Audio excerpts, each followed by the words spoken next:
Hello Kaiju fans, welcome back to the Kaiju World Order. My name is MM, and this is Monster of the Week, where I'll just be talking about a monster that was voted on by members of the Kaiju Hugbox Discord server. So go ahead and join that if you want. You can then vote for the next one. So this week's monster is Dogora, the space monster from Doho's 1964 Kaiju / heist movie, Dogora the Space Monster. What is Dogora exactly? It's a space monster composed of space cells. And these cells come to Earth and they like to feed on carbon. The more they feed, the bigger they get. The bigger they get, the more kaiju-rific they get. And Dogora is a very unique monster. I'm going to get into it here, going into the movie and its powers. And let's just get right on into it here. Dogora arrives on Earth first as a sort of small space cell.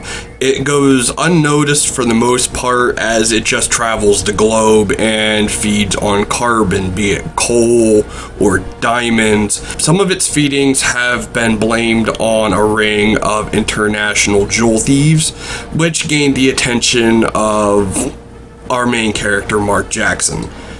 Now, the movie kinda splits itself into, on one hand it's a kaiju movie, and the other hand it is a detective gangster type movie of the era.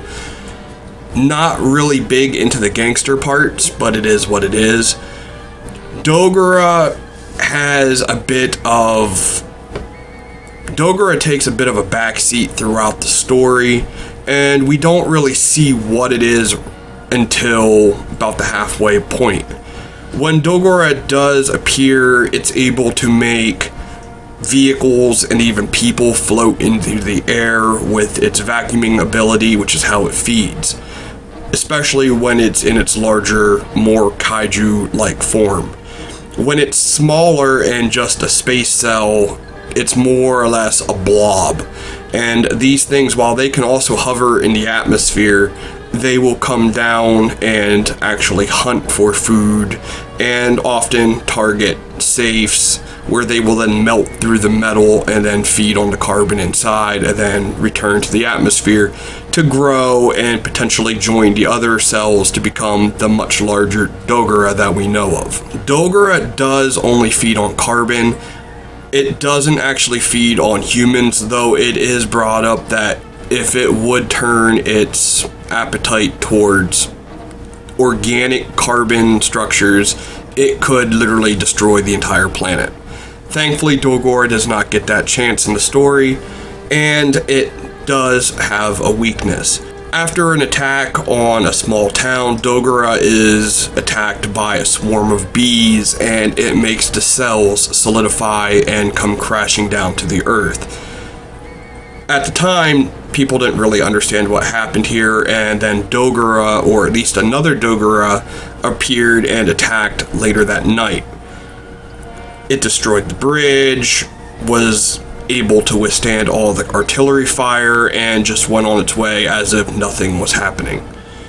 Later on, as Mark Jackson and the police were tracking down the jewel thieves, Dogora made its attack again. However, the scientists were able to deduce that Dogora's weakness is insect venom. They used specialized sprayers and rockets and everything else to just pelt the monster with as much wasp and bee venom as possible. This did work. It solidified Dogora's body again, and once more he came crashing down to the Earth. And parts of them actually crashed on top of the fleeing jewel thieves, bringing both stories to a close. And Dogora was then defeated and never came back again. And Dogora not coming back is kind of a letdown. It's a very original monster, and unfortunately we never actually saw it get to fight anything. It reappearances here and there in some other media. For example, it's in the background of Godzilla Monster of Monsters stage. It is in the Godzilla trading battle.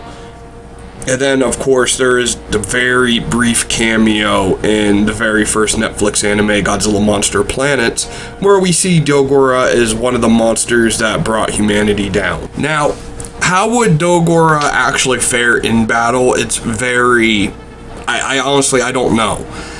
On one hand, there's a way to look at it where Dogora was able to melt through steel with just a space cell, so possibly its tentacles could actually burn and melt away armor or flesh.